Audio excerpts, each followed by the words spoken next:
So as far as reloading the brake lines go, I pulled this away right there so you can see the brake line coming through here. This is the brake line we've been working with.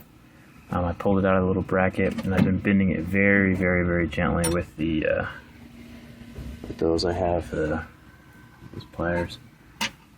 So just kind of like bend it just a little bit at a time. I've kind of rerouted it back through there. I put the Torx head back in, the screw right there, and this is still pretty loose. I'm not going to tighten it up just yet, I just have it in position.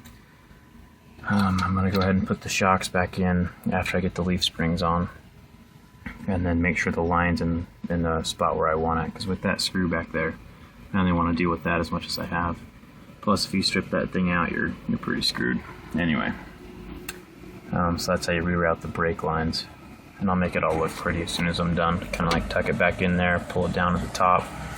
The main thing is you just don't want it to interfere with any of the suspension system. Like when the shocks are back in and it goes up and down, you don't want the brake lines to be anywhere near there. So right here are the tube lines. This is the hard line that comes from the front. This is the line that goes down at the back. This is the driver's side tire right here.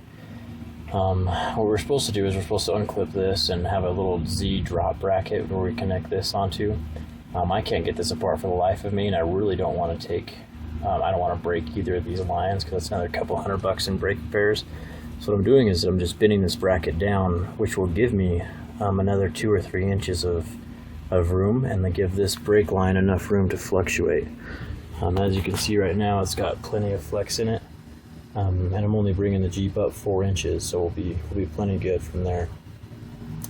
Anyway, so that'll save me some time and effort just by bending this down. You just want to be really careful with these lines and not kink them or break them or anything like that.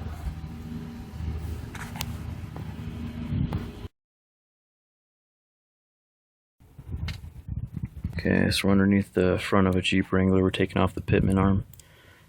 It's attached to the steering gear right here. This bolt is a 33mm bolt. I thought it was going to be a lot harder to take off than it was. Basically what I did is I took some of this PB blaster stuff, sprayed it last night, left it sitting overnight, and then sprayed it a couple times this morning, and then took my 33mm socket head and my breaker bar and just popped it right off. So yeah, so once I get that nut off, I'm just going to take off this other one, hit it with the hammer a few times, and hopefully that pops right off. I have a Tippmann arm puller too, so that'll help me out. And this is the arm this side. This is a 19mm bolt. Just broke that loose with a little tiny socket.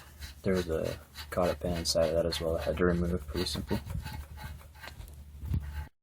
Right here is a Tippmann arm puller. That's pretty much the most important tool when you're removing a pitman arm.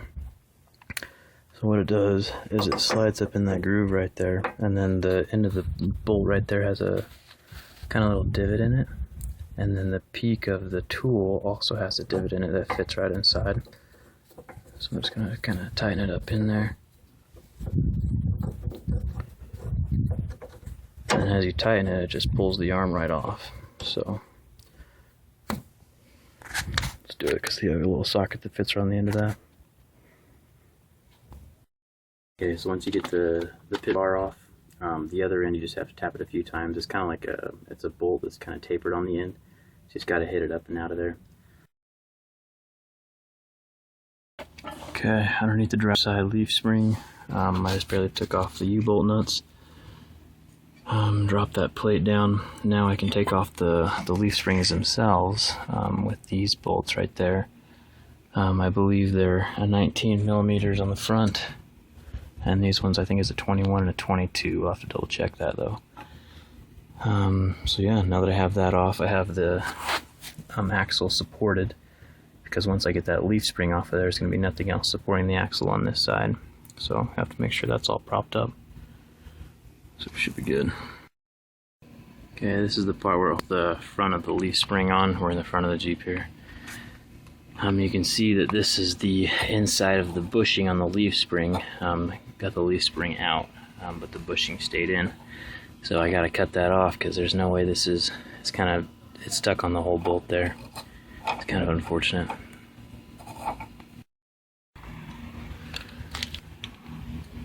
Alright, so this is the, try to get it to focus here. This is the leaf spring. Those are the nuts on it that would not come out, so I ended up cutting them off. What happens is that nut, right, the bolt right here, actually just gets seized up inside of the bushing. Sorry, it's getting kind of blurry there. So it's completely stuck inside of it. There's no way of getting that out. Tried wrenches, tried breaker bars, tried the WD-40, tried that other lube stuff, nothing worked. So I just have a drill here, not the best tool you want to use, but there's a little grinder plate attached to it. Probably go through about 3 of those a bolt. Anyway, kind of a pain, but when you're out here in a parking lot with no extension cords, well, we're not allowed to have extension cords, this is your best bet. Anyway, so sometimes that's what you gotta do.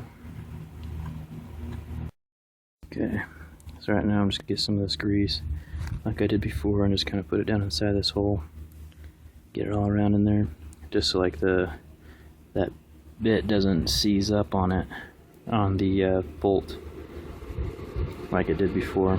This just helps, like if the springs ever break and the next guy who repairs it has to fix them. He doesn't have to cut them all out like I did.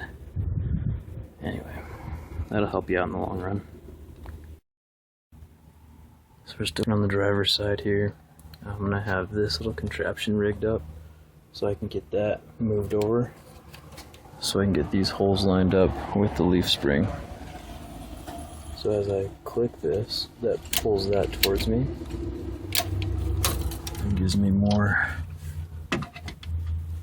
almost lines these up. So we'll give it another tug or two.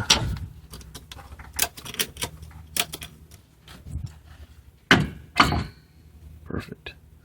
I'll push there and I'll go right in. So this is the upper side of the leaf spring. You can see the little knob right there at the top. Inside of the that axle mount, there's a little hole where that has to slip down inside of it. So what I've done is I've loosened up the U-bolts on the other end, so I can have a little bit of play in it. And I'm just going to kind of jiggle it back and forth until it slides down into place. Okay, so with these U-bolts, these go through over the axle and through the leaf springs. There's 2 different sizes. There's going to be 2 of these bigger ones, and the bigger ones go on the front axle, and then there's going to be 6 of these other ones. And the other ones, there's the 4 on the back, and then the 2 on the front. These kind of, like on the axle, there's another bracket that these have to fit over, and I'll show you those when I'm installing it. Just so you know, just make sure not to include the big ones on the back axle or any place weird like that. Okay, so we're on the front axle. I just want to show you where the bigger U-bolts go. You can see that it has to fit over the top of this ledge right here. So the bigger U-bolts are on the inside. And you can see down here at the bottom how these ones are spaced farther out than these ones are. So the big ones are on the inside. And same with this one over here.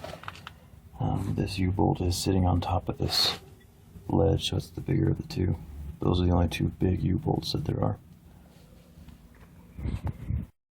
Okay, so when you're installing the new shocks, just put the bolt through the bottom there. Usually the shocks come bound in some kind of way, so they don't stretch out. It's easier to ship and stuff. I put the rubber washer and the metal washer on it, and now I just have to extend it up into the housing there. So what I'm going to do is I'm going to cut that, and it'll extend on its own. And I just have to kind of guide it in there. It's a lot easier than with 2 hands, I'll tell you that. And then by its own means, it'll go right up into the top there. And then I'll put the other rubber washer on top with a little groove there, so it'll go down inside the metal housing.